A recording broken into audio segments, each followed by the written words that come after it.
Povo reunido para a festa, muros reconstruídos, portas no lugar, Jerusalém era novamente uma cidade protegida. Mas na hora da mensagem espiritual, quando o livro da lei foi aberto, eles perceberam que, embora os muros já tinham sido restaurados, ainda havia muitas brechas fazendo separação entre eles e Deus. Mas isso logo também seria resolvido. Eu sou o Matheus Diniz. E eu sou Neila Oliveira. E você está no canal LAMED, onde você estuda a Bíblia de um jeito diferenciado. E os abraços desta semana vão para o Espaço Tim de Coqueiro, da cidade de Ananindeua, Pará. Base Adolis Jerusa, da cidade de Porto Velho, Rondônia. Para os adolescentes da Igreja Central de Formosa, Goiás. Base Os Ungidos, da cidade de Placas, Pará. Para os adolescentes de Volta Redonda, da cidade de Caxias, Maranhão. Para os adolescentes de Malvina 2, da cidade de Jaguaquara, Bahia. Para a base Team Power, da cidade de Rio Branco, Acre. E olha que interessante, nós temos aqui duas bases com o mesmo nome. Base Shekinah, de Toledo, Paraná, e da cidade também de Irajuba, Bahia. Um super abraço para vocês! Antes da gente ir para o vídeo, lembre-se de se inscrever no canal, caso você ainda não tenha se inscrito. E se você já é inscrito, não se esqueça de ativar o sininho para receber as notificações. Curta, compartilhe e deixe seu comentário. Agora, vamos para o vídeo.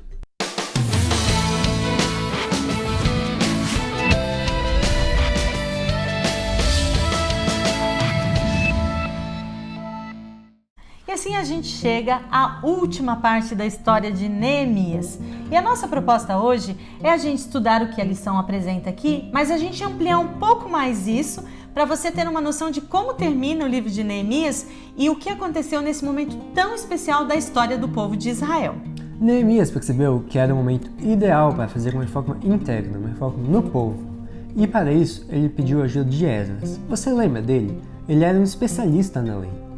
Sobre uma plataforma construída na rua mais larga, rua mais movimentada, Esdras, que agora já estava idoso, e os levitas, e aqui está nosso texto-chave, leram o livro da lei de Deus, interpretando e explicando, a fim de que o povo entendesse o que estava sendo lido. Por que a lei, além de ser lida, precisava ser explicada? Ao longo do tempo, as pessoas que ali estavam haviam se casado com outras pessoas de nacionalidades diferentes e a língua hebraica havia se perdido. Por isso foi necessário que, junto com a leitura, também viesse a explicação daquelas palavras para que o sentido, os princípios da lei não fossem perdidos. Isso envolvia não só os adultos, mas especialmente as novas gerações. Você já percebeu nos nossos dias, quando alguém não tem tanta intimidade com a Bíblia, ela acaba às vezes lendo uma palavra errada ou não compreende o que quer dizer naquele texto? É por isso que a gente tem hoje, várias versões contemporâneas da Bíblia que facilitam, para que a pessoa saiba o significado também daquelas palavras.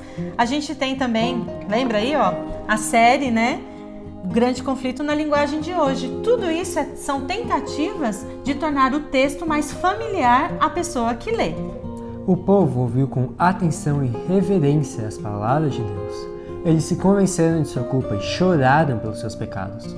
A tristeza que eles sentiram ali foi produzida pelo Espírito Santo. Isso trouxe arrependimento, confissão e reconsagração.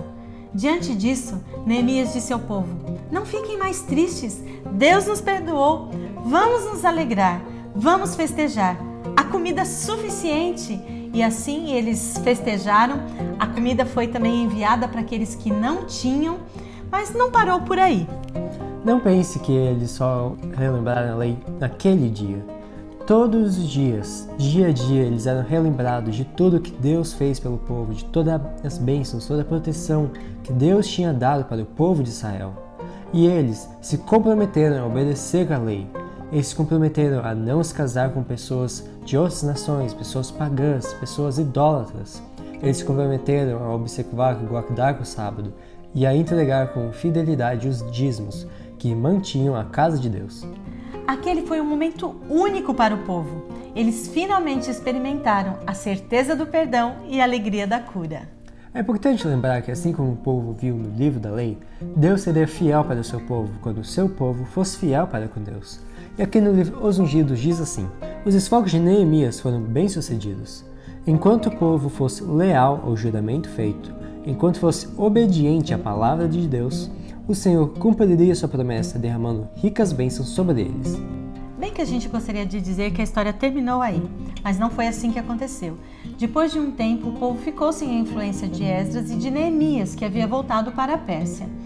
Eles quebraram suas promessas, os votos que eles haviam feito com Deus, acabaram se casando com pagãos, também passaram a se associar com eles e isso trouxe terríveis consequências, inclusive trazendo profanação ao templo. Eliasibe, o sumo sacerdote, se tornou amigo de Tobias, o amonita.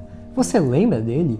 Um daqueles três que causaram muitos problemas para Israel, um dos piores inimigos do povo. E Tobias ainda foi além.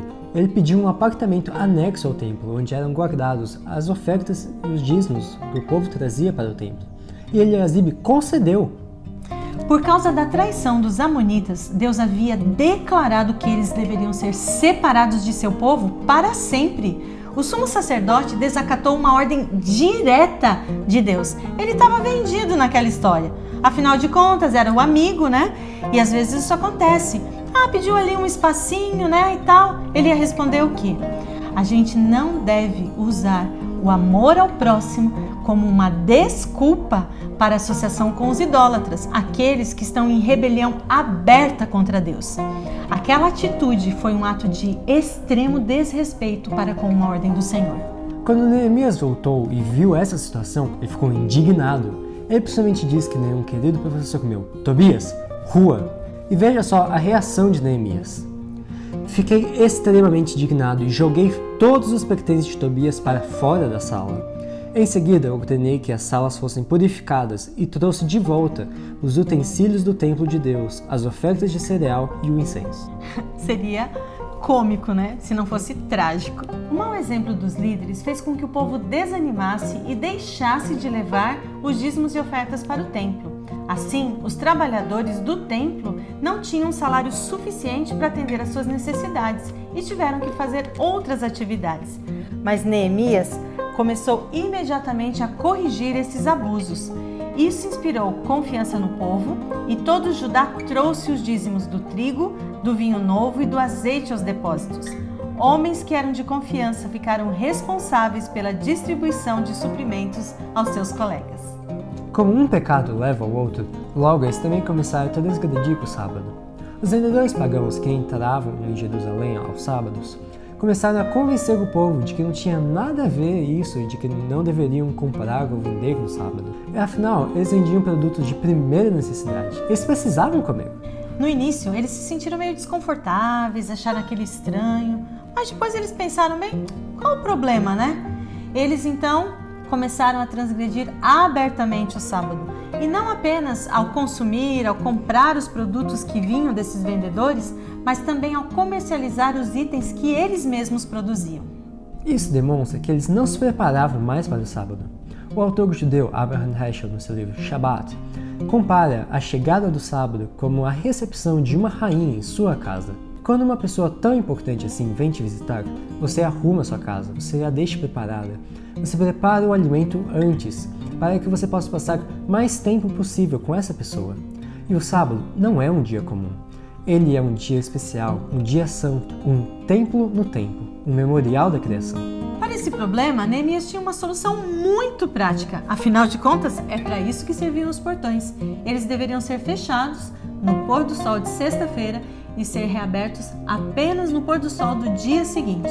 Assim, os mercadores ficaram para o lado de fora. Alguns começaram a reclamar, chiar, mas para isso Neemias também tinha uma resposta muito objetiva. Vocês que sabem, se insistirem, eu mando prendê-los. E esse passou a ser o novo normal de Israel. Como a gente pode perceber, a raiz do problema estava nos relacionamentos do povo de Deus com as nações pagãs. Às vezes por causa da amizade e às vezes por causa de casamentos. Muitos dos judeus que ali estavam haviam se casado com mulheres de Asdod, Amon e Moabe. E o resultado foi lares divididos, filhos que não seguiam nenhuma religião e nem outra. Foi isso que aconteceu na época de Balaão, que não conseguiu amaldiçoar o povo, como o rei de Moabe pediu. Mas ele sugeriu que as mulheres entrassem no acampamento, que se relacionassem com o povo, chamassem eles para as festas, que fizessem amizade. E assim, antes mesmo que eles percebessem, a apostasia já estava instalada no povo. Vários daqueles judeus eram conselheiros do povo e Neemias os lembrou do péssimo exemplo de Salomão ao se casar com mulheres idólatras e da ruína que sobreveio a Israel.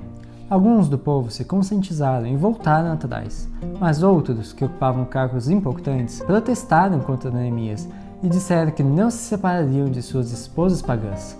Neemias não abriu exceção para ninguém. Ele não deu um jeitinho para que a situação fosse mais confortável, que todos ficassem felizes. Aqueles, então, ficaram indignados e falaram: é assim? Sem problema. Então a gente vai se aliar aos samaritanos, porque lá eles também adoram a Deus. É claro que eles também adoram outros deuses, mas eles têm a mente muito mais aberta do que vocês. A gente vai para lá. E aí no livro Os Ungidos a gente vê o seguinte: os samaritanos prometeram seguir a fé judaica de forma mais completa e os apóstatas decidiram superar seus antigos irmãos. Construíram um templo no Monte Gerizim como um templo rival ao templo de Deus em Jerusalém. Sua religião continuou a ser uma mistura de judaísmo e paganismo, e sua arrogância em se declarar como povo de Deus foi uma fonte de conflito entre as duas nações, geração após geração. Neemias ficou firme na verdade, e foi por intermédio dele que a profecia de Isaías se cumpriu. Reconstruirão as ruínas desertas de suas cidades e serão conhecidos como reparadores de muros e restauradores de ruas e casas. A exemplo do que nós fizemos na semana passada, hoje nós queremos deixar as lições com o texto do Espírito de Profecia. E veja aqui o que diz na primeira lição.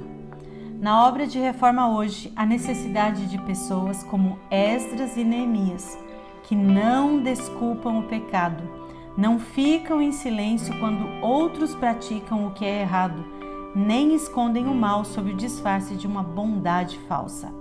A severidade para com poucos pode representar a misericórdia para com muitos. Essas pessoas também se lembrarão de que aquele que repreende o mal deve sempre revelar o Espírito de Cristo. A segunda lição tem a ver com as pequenas brechas que, com o tempo, podem derrubar os muros de proteção. A lei de Deus foi feita para proteger e diferenciar o seu povo. E Deus promete bênçãos para aqueles que decidem ser fiéis em tudo. Guardem o sábado como dia santo. Não usem esse dia para cuidar dos seus interesses. Desfrutem o sábado e falem dele com prazer, como dia santo do Senhor. Honrem o sábado com tudo que fizerem nesse dia. Não sigam seus desejos, nem falem coisas inúteis. Então o Senhor será sua alegria.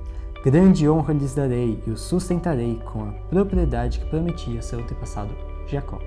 E para a gente finalizar a história de Neemias, tem um texto aqui que vale a pena a gente ler.